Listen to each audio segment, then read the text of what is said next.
morning. Thank you so much for being here today. This is our third annual parent camp, and we are so excited to see all of you. Just a couple of housekeeping notes.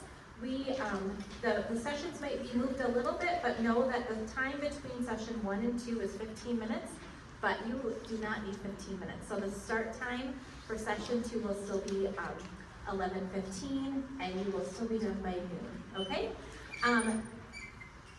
I really want to take a minute to thank our donors today. We have had some very generous donors to make this morning possible. Via Credit Union, Novi Youth Assistance, the NEF, the Novi Educational Foundation, Bush's, Sweetwater, Coffee and Tea, and Costco all made donations today to help us bring this event to the community this morning. I'm going to tell you a little bit about the Novi Mental Health Alliance before I pass it on to Rosalie, our Director of Mental Health and Wellness. The Novi Mental Health Alliance, I probably should introduce myself. I am Sarah Lockhart, but I help to coordinate the Novi Mental Health Alliance. I'm also an assistant principal here at the high school. I was a counselor here for about 10 years before moving into this position here in Novi. And I also always reiterate that I'm a parent in this community, so I live here. I have 3 kids, an 8th grader, a senior, and then a daughter that graduated in 2022. And that's a big part of the reason I'm here, and the reason I really find value in this community organization, the Novi Mental Health Alliance. So I'm just going to read you a little description of it. So the mission of the group is to raise mental health awareness, well-being, and self-efficacy in the Novi Community School District K-12 system for students with the support of parents, staff, and community members. So that's our goal, and one of the ways we do that is offering this parent camp with lots of different community partners. So I did mention that the NEF is one of our great partners. They support our students across K-12, and I'm giving a little plug for them. They have another great community event coming up, the NEF Green Gala. It's back at Suburban Show Place. It's March 8th. Registration is out there in the lobby, so make sure that you grab that if you have a minute. And I also just want to get a feel for who's here and for you to know who's here. So before we move on to the keynote speaker, how many of you here have an elementary student? So kindergarten through 6th grade. So look around, lots of elementary. How about middle school? All right. How about high school? How about all 3? Okay, great. Thank you again so much for being here. I am going to pass this on to Rosalie Johnson, again, the Director of Mental Health and Wellness with the Novi Community School District.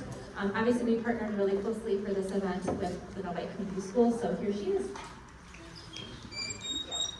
All right, thank you again. I just want to reiterate what Sarah has already mentioned. Thank you so much for being here. I know we have a wide range of individuals here. We have parents and guardians and community members, and we actually have some educators who are here today as well.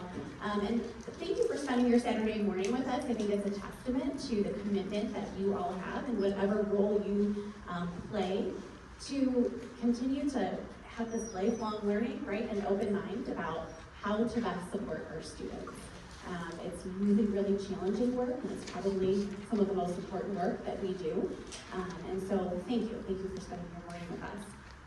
Part of my role as Director of Mental Health and Wellness is really to serve as a liaison between some of our amazing community organizations and partners. We have many of them represented here today, and I get the opportunity to work closely with our Mental Health Alliance to bring parent engagement events to our community. So again, thanks for joining our 3rd annual parent camp. I get the distinct pleasure today of introducing our keynote speaker.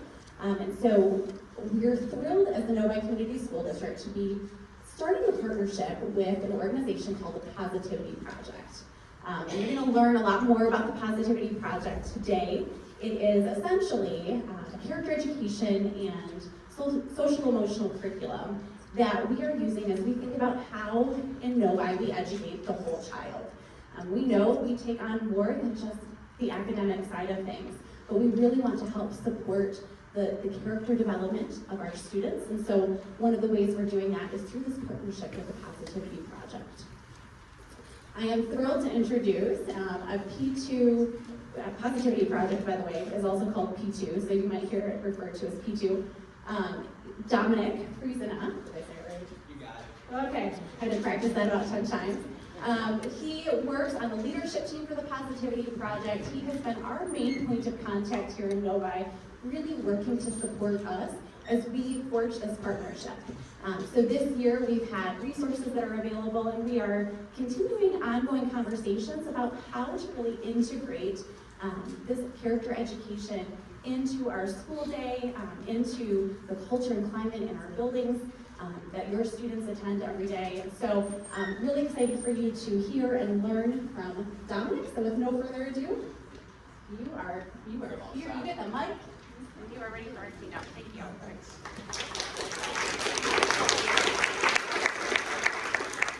Well, that was very generous that you clapped before I did anything.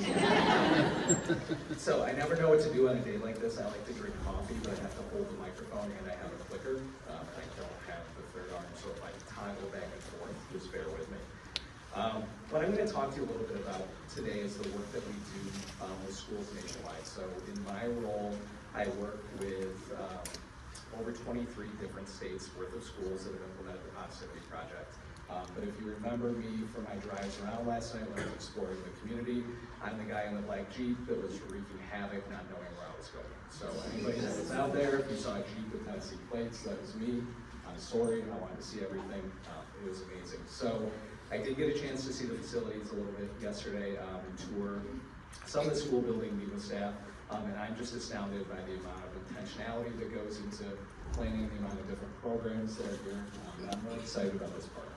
So a little bit about me so you know who's in the room with you. I've spent pretty much my whole life in pre-K to 12 education. I know they did the activity that I usually do beforehand where I say what level is anybody at. Do we have any pre-K parents in here? Our littlest learners? Yeah. I promise they will soon take their hands out of their mouth, they will stop spreading germs, and other things will come up. I think what you realize when you work with kids across the continuum of different ages, whether it's school-age children or whether it's your own children at home as they grow into adults, there are many things that you have to tackle, and there are many adversities that will come up in life. If you're peeking at this, you'll see that I started out teaching 3rd grade, 4th grade, 5th grade, 6th grade, 7th grade health for a weird period of time. Don't ask me about that. I also worked as a basketball coach. I worked as an academic coach. I worked as an administrator, and I've opened 3 schools in Central New York. So that's a little bit about my background. I came to Positivity Project in 2016 when we were still very young, and I'll tell you a little bit about the story. But what I'll open up with is just a tale of 2 different kids. These are my own kids. And spoiler alert, they fell in love with activities that are outside of my sphere of comfort. So my daughter Ophelia is a dancer. My son Tompkins is a flag football player. I love football. I'm told I'm supposed to say go Lions. Oh yeah. No? Okay, my son loves the Bills. You have the Bills shirt? Yeah, he loves the Bills. So what a time to grow up. So I'm in from Central New York. I started out my career on the Upper West Side of Manhattan, went to the Bronx, then went to Syracuse. My wife is Canadian. Yes, we can also drive across the border in New York. So hence how we found ourselves there. But when I talk about my 2 different kids, they have completely different character strengths and personality profiles. And that's some of what we're going to get into a little bit today as we talk about positive psychology and positive psychology's 24 character strengths. The way that I have to interact with them, the way that I have to interpret information from them is just radically different. And I see people nodding in the room. All of our kids, despite the fact that they might be raised by the same parents, the same household, they have different circumstances. So my daughter Ophelia went to kindergarten at the height of COVID. My son Tompkins was a COVID baby. The experiences they've had in the pathways in which they've entered school are completely different. My daughter is very extroverted. She's high performance. She's at a dance competition right now. When I leave here, I'll fly back to Syracuse. I'll drive about an hour and a half. I'll get there just on time, and she'll probably win everything. And that's the only thing that matters to her, right? My son could care less if he wins anything ever. He just wants to show up and participate, and he might follow the rules while he's there and do that. He might not. We don't know. That's the fun part. But when we talk about this today, what we're trying to really nail down is who our kids are and what makes them tick. When you talk about the anatomy of a well-rounded student, it is more than just academics sometimes, and we'll tap into that today. We want kids that are happy, healthy, thriving, and they're also resilient. They understand that life's adversities happen. So a little bit about us and the work we do so we can build some background on the Positivity Project. Really simply, our mission and vision is to empower America's youth to build positive relationships and be their best self. The way that we do this is with resources, strategy, and training, all centered around positive psychology's 24 character strengths. As I mentioned, we started out with just one school in 2016. We've since grown to over 868 schools nationwide. A lot of the work that we do is through the product, not just of research on positive psychology's 24 character strengths, but real-time work that we do in schools and that we'll do with Novi in the coming years around really how do we set this up in a way that works for kids in school, that works for families at home, and gets the best results. So again, really fortunate to be here today, and without further ado, I'll get into this. So what you see on this slide when we talk about an upstream approach, what we're really talking about is being proactive rather than reactive. So in the slides that follow this, we're going to talk a little bit about the not so pleasant adversities that we face. Although we're the Positivity Project, we understand that things are not perfect all the time, right? So part of understanding and addressing any problem is starting with what the problems are, what the problems have been for a while. And spoiler alert, when we talk about anxiety, depression, mental health, social emotional learning, this has become really prevalent and publicly conscious, kind of on the heels of COVID. It's not something we didn't know about, it's not something we never talked about, but it's something we talk about a lot now. However, with that said, the problem started a long time ago, and I will kind of attend to the argument that a lot of these things were bubbling below the surface. They're just really exploding now with everything that's happening in real time and the different factors we'll go through. And then what we'll do as we close this out, we'll tackle this with some of the actionable strategies that you'll see become more prevalent in school in the upcoming years, but also some things you can do at home to start to bridge that gap, because remember, the best work we do is together. So our most essential question when it comes to school time activities is really, how do we make this easy for everyone? So what we want to do for educators as we work with them, we want to minimize prep time, we want to minimize implementation time, and we want to maximize the impact. The way that we do that is by laying out structured resources. Listen, kids are fun. I love that. Yeah. Is that the child care that everybody got? Yeah. Okay. Own it and love it. Anytime I can give free child care. Especially when they're happy. Yeah, you can tell how happy they are, right? Those are joyful laughs. And when I was still a principal and I would walk into classrooms, you have to kind of know the difference between happy learning sounds and loud noises. Like I said, I didn't start in kindergarten. My wife was a kindergarten teacher, so I would go, from my elementary brain, I'd walk into kindergarten, like, is anybody learning? Yeah, those are happy sounds. Anyway, I digress. Back to this. So what we're trying to do is lay this out in a very simple, easy to follow structure for educators, but also for parents at home. We know that you don't have time to make everything up all the time. It's nice to have some things that are ready to go, that you know are battle tested, that you can actually use with kids. So what I'm going to start with, and I promise there's not a lot of math and charts today, but this is an easy one to interpret. Like I said, the problem started a long time ago.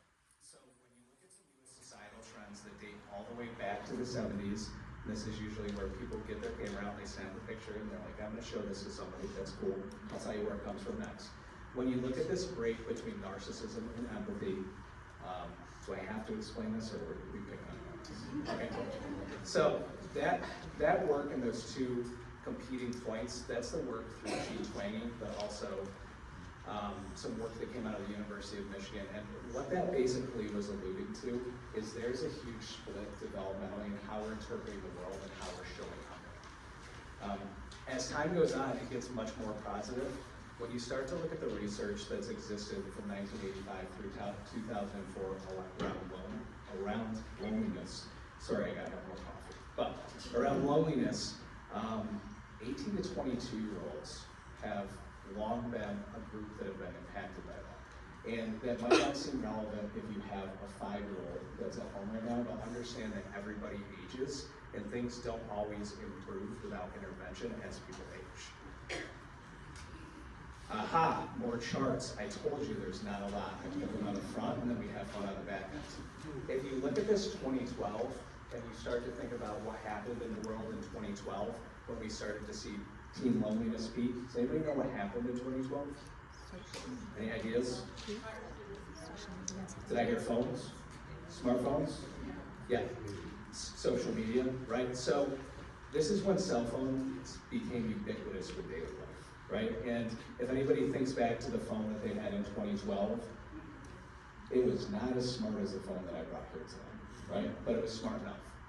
And the amount of apps and technology that we persist to have access to plays a huge role. Now, when you think about secondary impacts of things, the amount of time that we spend with each other almost every day, when we trace this over time, has absolutely fallen off. So think about the things that we do when we're together with our peers, with our loved ones, with our friends. One of them is just talk to each other, right? The other is physical proximity. If I had to ask anyone in this room how many times they met up with just a friend this week, I'm gonna guess it's probably not very many, but how many times did you text a friend this week? How many times did you text a loved one? That's really how we're hardwired and that's how we're processed. And that is very much how our kids are learning to do this right now. Now, I'm not gonna stand on stage and tap into the, should your kid have a phone, should your kid not have a phone? Those are personal choices that you make. Just understand with every choice there is something that comes with it, right? And kids younger and younger in schools that I go into do have phones. It changes the way that they interact with one another, changes the way they do business, and it changes the way that they communicate because they're not getting reps like we did when we were kids to go out and talk to each other. I told you I would start with positive. Okay. This is the last thing that I'll move on to. So 2023, the U.S. Surgeon General's advisory on loneliness. These are some of the key highlight consequences. So you can see that when you measure all of these impacts, all these competing factors, it's really challenging to grow up and grow in this world. Good news is it gets better. This is where I uplift you, this is where we start to move forward. But it's important to be knowledgeable of these things in addition to other things that we'll talk about today. So, positive psychology is 24 character strengths. I'll start with this. Positive psychology is a very rich, very wide field, okay? The work that we do in positive psychology is based on the work of Dr. Chris Peterson, who left us in 2012. And his, summary of positive psychology, which can be laid out very beautifully, is other people matter, period. And as I talk today, you'll hear me talk about some of the other people matter mindset elements. You'll hear me talk about some of positive psychology's 24 character strengths. Again, this work is very much a product of his legacy. What this work found is that these 24 character strengths exist in all people in all cultures of the world. Although we all have different personalities, although we all have a different order of character strengths, some that we're high in, some that we're low in, some that we're developing in, we all have them. We all possess them. And in that sense, across cultures, we have more common ground than we oftentimes think that we do. Ta-da! Pause for effect. Okay, these are positive psychology's 24 character strengths. And I always get this question, is there any character strength that's any better than any other character strength? No, there's not. That's the beauty of it. And as we talk through these things and as we learn about them today and as our kids learn about them, you'll see your kids connecting to them in different ways. Remember the tale of two kids that I started with? Okay, my kids have completely different character strength profiles, and I bet everyone in this room does. Okay? It informs a lot of how we communicate with one another and also how we receive information about one another. It also informs how we receive information about ourselves. I'll give you a great example of this. Bravery is a character strength. And I always say bravery, and people are like, I want to be brave. Do we have any people in here who are not very brave? Okay, we raised your hand, that was brave. Are you sure? Thank you. We're friends now. Okay. Here's the great thing about bravery. There's upside and downside to everything, and finding that sweet spot of character traits is usually beautiful. So I have a daughter who is incredibly brave. It's great, right? Until she's speaking her mind outwardly all the time about everything that doesn't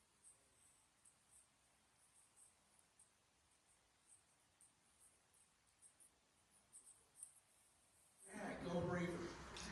Okay, now, first piece of this is awareness. I understand that about her, right? So I can interact with her in that way, and I can use that and steer that for positive things, but also gentle reminders ahead of time. So what I'm gonna lay the groundwork for is just the understanding going into this that today we're just building awareness for processes and ways that we can have a common vocabulary around learning about our kids at home. What this looks like in school is common vocabulary around how we build understanding and how we promote the ideas that everyone around us is meaningful, I'm also meaningful, and I can exist in this world, okay? 3 main points with this that we always hope that our kids learn about, and I kind of gave that example with my daughter Ophelia. There's underuse, there's optimal use, and there's overuse. We're always trying to work to a point of optimal. Now understand that not everybody shows up that way. Understand that there's different things that impact our life outside of that. It could be our mood on any given day. Is that my watch? Okay. Does it all the time. It's always. Understand in that optimal range is where we make the most movement. Just important for awareness. That overuse, a great example when we talk about the character strength of humor. Does anybody have kids that have mistimed humor? Okay, I thought it was just my kids. Okay, good. Now, these are 5 critical components that you'll see kids talking about in the upcoming years, and these are 5 mindset elements that we're trying to develop through understanding of character strengths. The first of which is identifying and appreciating the good in others. Understanding your own personal character strengths and starting to have conversations about character strengths in regard to people we're around starts to do that, which is powerful. That's that first step one. The next piece is knowing that my words and actions impact others. Our kids know that all the time, right? I was expecting more. Okay, good. If you participate, I go faster. Okay. So the next one is cheering their successes. This is a very difficult thing for us to do societally with other people, okay? We live in a very immediate gratification, high performance society. It is very hard to cheer on other people's successes. I'll give you a great example of this. I too also work in a high performance community, okay? I live in one, I raise my kids there. One of our neighbors just got into Brown. Everybody said, oh, it's just Brown. Her sister went to Princeton. Okay? So it's hard to do, right? It's hard to cheer on the success of others. This one, which I appreciate everybody doing today, just being present and giving others my attention, being able to show up and put your phone down and exist in a room with someone is such a challenging thing in today's society. Your kids just being able to sit in a room and have a conversation, or just being able to go to class and pay attention is an increasingly challenging thing. And that final one, which I believe is the hardest one of all, is supporting others when they struggle. Everybody shows up when everything is going well, but the people who have the highest character, the people who build the highest resilience, those are the people that can show up when things are not going well. And again, these are mindset elements that we want to start to impress upon our kids. Why do we want to do that? We know that they're going to face adversity. If we have high school parents in the room, we're into that college admissions phase, right? And I've heard about dream schools, I've heard about all these things. Are they going to get into every dream school? What are they going to do when that doesn't happen? What are they going to do when they have a loss in the family? What are they going to have to do, when they lose their big game? What do we do? That's a lot of what we talk about through intelligible discourse with kids. Our model is built this way, and the way that we structure this at home is very much built this way as well. What we're starting with is consistent exposure to character strengths and vocabulary. On a weekly basis, when we introduce a new character strength, the way that we do this is through the understand, engage, reflect model. The first piece of that is understanding what the character strength is, and by the way, same model, pre-K to 12, just different developmental material. When you start with that understanding, you start to form that vocabulary. You start to articulate that, and you start to communicate through the lens of that. From there, you need to engage in real-world application where you gotta use it, right? And then you need to be able to reflect on that process of using it to see how that went. Can I do something better? Did I nail it? Did I get it just right? What can I do? That reflection is going to be critically important, not just for our littlest learners, but also our high school learners as they go off into the workplace, as they go to college, as they go off into the real world. So I'll start with this story, and I think everybody has one. I'll do a workshop later today where we'll tap into this a little bit more. But why do relationships matter? Yes, that's my real hair. It's gray now, I don't have the flow, that's okay. These are two of my best friends. So guy on the right, much shorter guy, John, guy here, these are my kids' godfathers. So I got to choose, so I gave them two, because one wasn't enough. We met in college. I had the good fortune of being a college athlete, and that opened a lot of doors for me, which is beautiful, but I also had the misfortune of going to a college where I didn't know anybody and being tremendously lonely, right? So these guys became my best friends, they became my lifelong friends, kind of my support system. And ironically, last night, I'm sitting in my hotel room, I get a text from both of them, which again is not the best communication, but we'll work on that later. They're like, hey, what's been going on? I haven't heard from you. You good? I was like, yeah, I'm good, I've just been traveling. Like, you could always pick up the phone. So it's good to have people around you that hold you accountable for these things, that support you. And it's not to say that I was struggling, but I fell out of touch. It's good to have people that check in on you. And the lasting benefit of those lifelong relationships is substantial. I'm sure everyone has someone. I'm sure everyone has a family member, has a colleague, has a longtime friend, or has a new friend. These things matter. I tell that story because when we tap into character strengths, when we tap into the other people mindset, we're laying a pathway for your kids to form those meaningful relationships. And they might not be friends with the same person from 3rd grade all the way to the time that they're 33, or they might. They're gonna pick up new people along the way, they're gonna lose people. They need to know how to do that. That's the benefit of that, and that's why I share this right now. So why do some kids do well? Okay, why do some kids become resilient? It is that thing, the single common finding for children who have stability.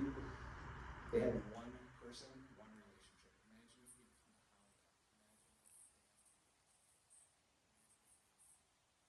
Everyone's heard of or had a conversation about having a safe adult at school, having a safe adult at home. Relationships are really the pathway for how we achieve our most ambitious outcomes. That's what that starts with. It's not to say academics aren't important, they are, but relationships are the thing that keeps us going when they get difficult. So let's talk a little bit about that. One of the ways that we do this, and I mentioned this earlier, is daily character strengths practice. So as I mentioned, there's 24 character strengths. The way that we've laid this out in a predictable format is calendared out that we provide to our schools, and we work with them on training their staff on. We cover a new character strength every week. We cover those over the course of those 24 weeks, and then also embed those 5 OPM or other people mindset elements that I mentioned previously. Why do we cover a new one every week? Well, we need to charge ahead, we need new learning, but we also need to go back and review and refer to future learning. I get the question a lot for our youngest learners, or even our oldest learners, is 24 character strengths a lot? My challenge is generally, is 24 new words in a year a lot for anybody? No way. Yes, thank you. No way. We're gonna talk after this, we're friends. I didn't put her there, it's not a stage. Okay. It's not a lot, right? We're trying to pick up the awareness in this vocabulary, these mindset elements, so that we can apply it. So doing that in a structured way where we still refer defer to old learning, but also take on new learning, is a very easy, scalable way to do this. It's also a great way to do this at home. Remember, anything that's a great school-based practice is a great practice at home. Sometimes we try to do too much too fast. We're busy, we try to rush. Just taking it one at a time is critical. What this does is it promotes a common shared language so that we can refer back to it. And what we often hear in the schools that we work with in different states and different districts, we hear students using this in the hallway.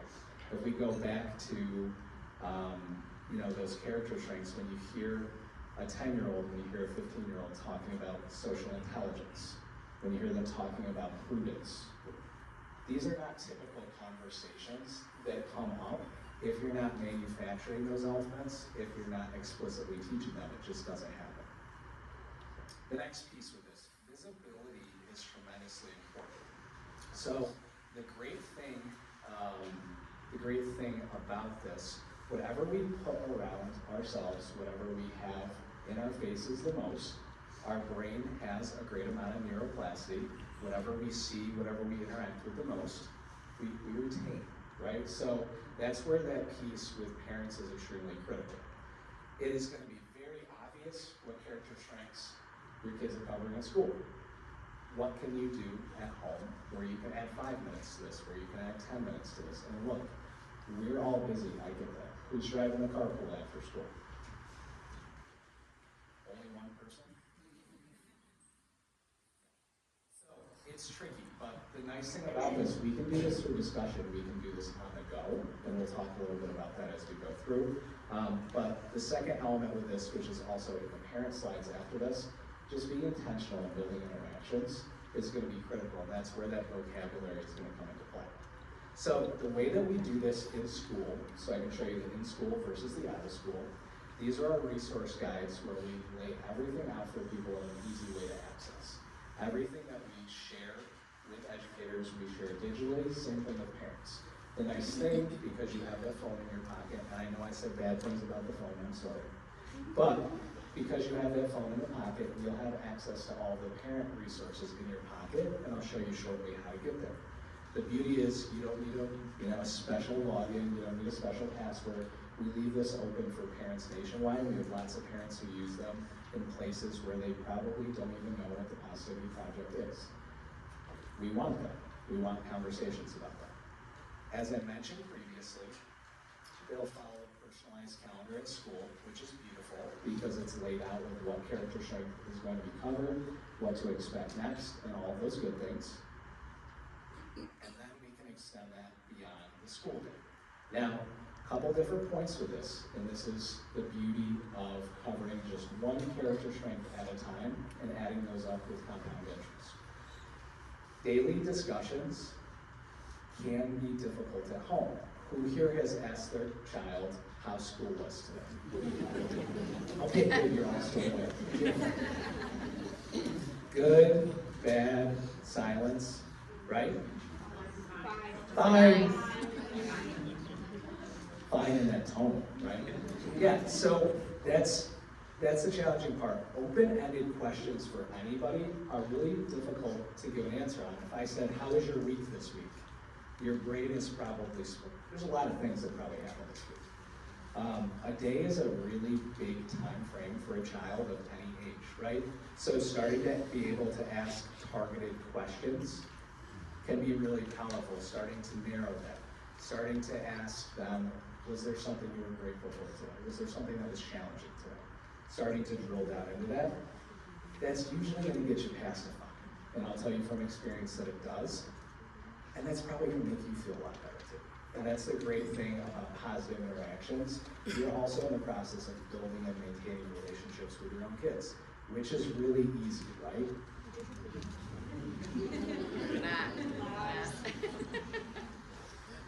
I was just being sarcastic. But next piece with this is sharing time for personal reflections. Tremendously important. You don't have to tell them every detail of everything, but it's okay to let your kids know that there are things that are challenging that go on in your daily life, and that you have to tackle, right? One of the character strengths is, of course, perseverance. That's going to be really powerful to their understanding. We don't want kids thinking that everything is easy all the time. There's never any challenges, and there's never anything hard that I go through as a parent. There is. I'm not saying write them all down and give them a list of 75, but having those conversations and embedding that is going to be really tremendously important.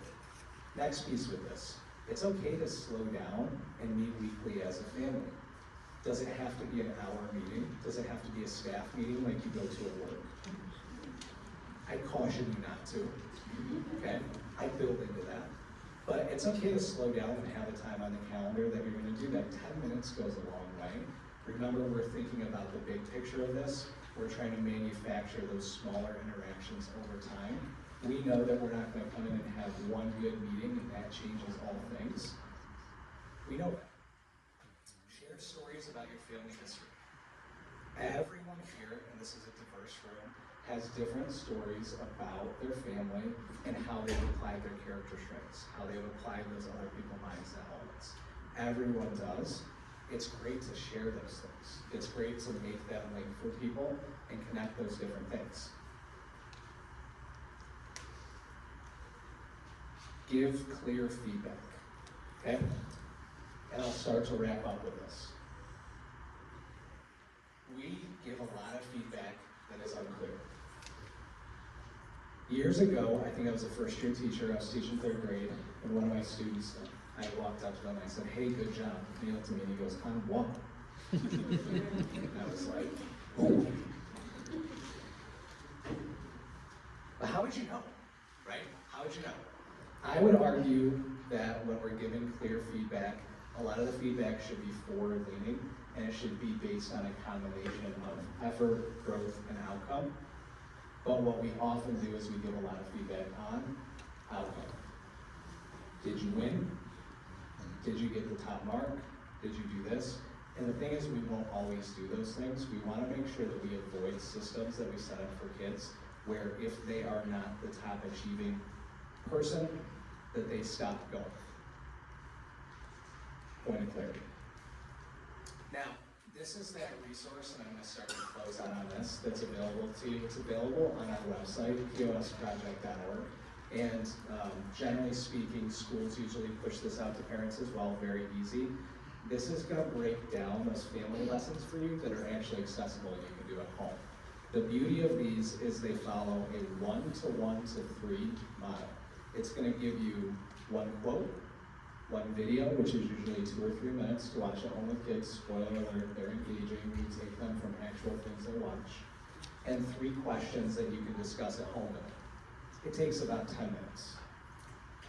But it starts to manufacture those minutes you need toward those outcomes you want. And it starts to format that conversation in a way for you that extends past how was your day today. We also have character strength surveys that are wide open that you can do at home. Those don't collect any personal information. We have them for adults, for kids of all ages. It'll tell them what strengths they're highest in, what strengths they're improving in, what strengths they might be on the lower end. And it's not to say any are any better or worse, but awareness is what matters the most. With that all said, just a reminder, the most consistent results that you get, the best results that you get come through consistency. So the more you can do this, whether it's every Wednesday, every Tuesday, every couple days, the more you can do this, that's what matters. I'm going to pass it back to the good folks here. I hope to see some people in my workshop, and I just want to make sure I thank everyone for being here today. I'll close this out as I pass this over. You all are in a great place where they're forward thinking on these things. I don't get to see that in every school district that I'm in, and I think when you go back to their profile of a graduate, it says a lot. This is a huge component of this and the work that you do, so thanks for having me today.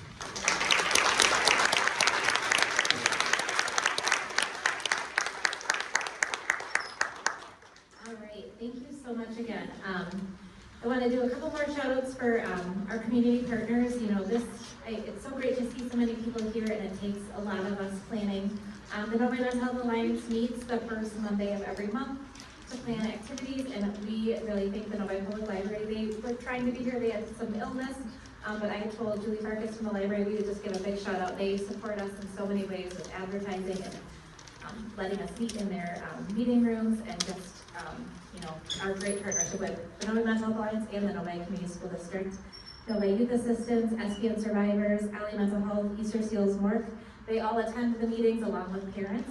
Again, that meeting is the first Monday of every month. It is open to anyone.